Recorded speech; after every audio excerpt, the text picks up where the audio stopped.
Velsura. That time I got sent back in time as a slime, by Lobotomiskii. Chapter 6 Meeting Shizu Fuse Pav. I consider myself an experienced man. After all, I am a former A-rank adventurer, and current guildmaster of Bloomond. Basically, I've seen some stuff. Because of this, I can confidently say that very few things can truly surprise me. However, that doesn't mean nothing will surprise me at all. The disappearance of the storm dragon, for one, was something that broke my facade. There were no signs leading up to its sudden disappearance, not even a small fluctuation in magicule. It simply vanished. And now, I am once again taken by surprise by another crucial piece of information. A talking slime. Yeah, I know. Nothing compared to the sudden disappearance of a catastrophe-class monster, but hear me out. Slimes aren't supposed to speak, they don't even have intelligence. It's not just rare, it's absolutely impossible. At first, I played it off as some sort of dumb joke, but the 3 buffoons I dispatched to confirm Veldora's disappearance insisted that it was true. They may be idiots, but I don't think they would lie about something like that. Usually, this wouldn't be too big of a deal. My specialty is intelligence gathering, so such a case would usually just be sent to whichever research department is most convenient. But with the sudden disappearance of Veldora, the appearance of this possibly A+ rank slime Majin could not come at a worse time. The writing on the wall is so clear, even a blind person could see it. This mysterious slime definitely has a correlation to Veldora's disappearance, without a shadow of doubt, and with the information at hand, I might even believe that the slime was responsible for it. No, I think I'm getting ahead of myself here. This slime is certainly related to Veldora, but something else is clearly at play here. A greater force, powerful enough to cause an ancient catastrophe to suddenly vanish. But for now, there is nothing I can do, so I'll push the work onto someone else and be done with it. The bathtub waits for no one. Veldora Pav. Kua ha ha ha, success greets the great storm dragon once again. After my meeting with the Dwarf King, I immediately went to find Kaijin the blacksmith. Thankfully, with my impeccable navigation skills, I successfully located Kaijin without any difficulty. Okay. Maybe some difficulties. Never mind that. All that matters is that I have successfully acquired Kaijin and his 3 underlings. The future of the Empire of Jura Tempest is looking promising. Luckily, since I arrived earlier in this timeline than Rimuru did, I did not have to go through the trouble of meeting that Vesta guy. And this means I didn't have to meet that scary man in court again. Kua ha ha ha. My intellect and prudence has saved my skin. Truly, I am admirable. However, it seems like I may have forgotten something. Meanwhile in Dwargon, a goblin with a noticeably massive nose sobs in an empty prison cell, despairing at being abandoned by his master. Damn you Rimuru-sama, he wails into the emptiness. Back to Veldora. Achoo! I suddenly sneeze. Strangely, I feel a lot of killing intent coming with it. Rimuru-sama, are you alright? One of my subordinates asks worriedly.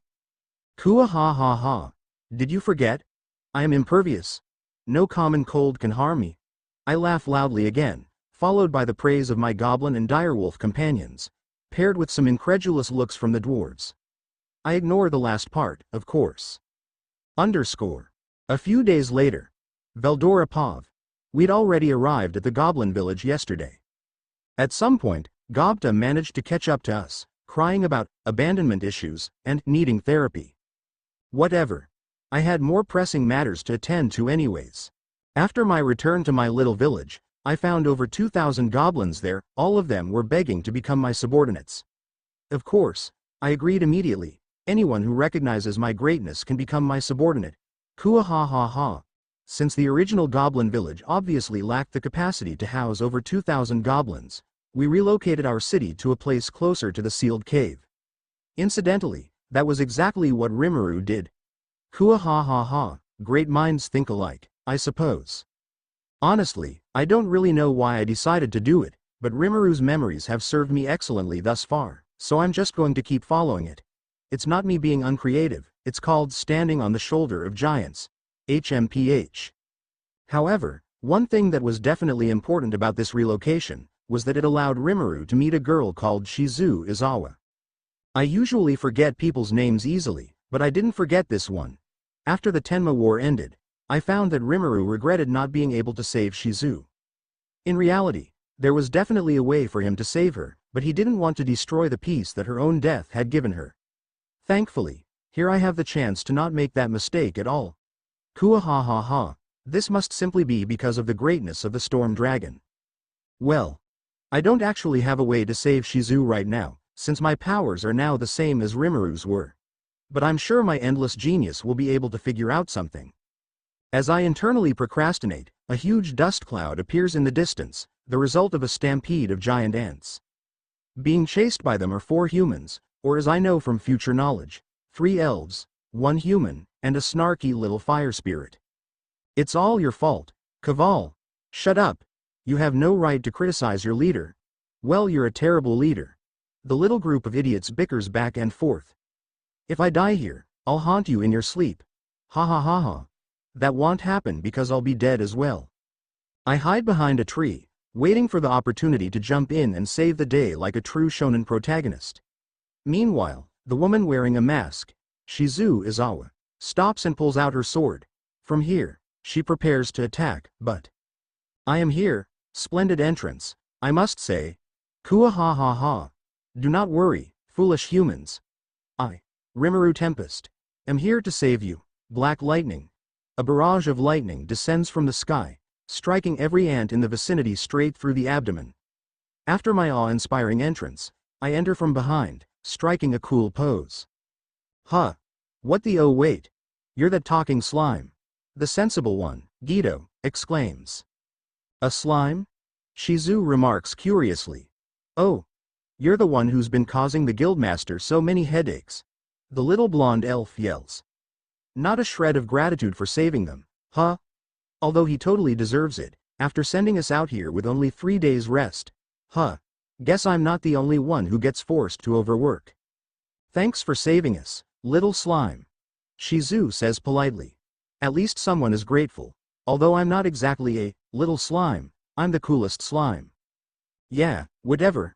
I dismiss them. If they don't appreciate my extravagant display of coolness, then I'm not gonna give them any attention either. Let's go to my town, it's just over that way. I point in the direction of Rimuru City with a slime appendage. I turned my back on them and started hopping away to my city, and the gang of idiots sheepishly followed behind, without any better option to pick. So, Rimuru, Guido the Sensible asks. How come a slime like you's able to speak? I honestly have no clue. I lie through my teeth. But you're certainly not the first person who asked. That one was technically not a lie. Me and the 3 idiots engage in some casual conversation the rest of the way to the town, but Shizu stays silent, for some reason. After a long 20 minutes of idiotic but admittedly hilarious banter, we reach the town. Not missing the opportunity to boast, I shout extravagantly. Kua ha ha ha. Welcome to Rimuru City, the capital of the Jura Tempest Empire.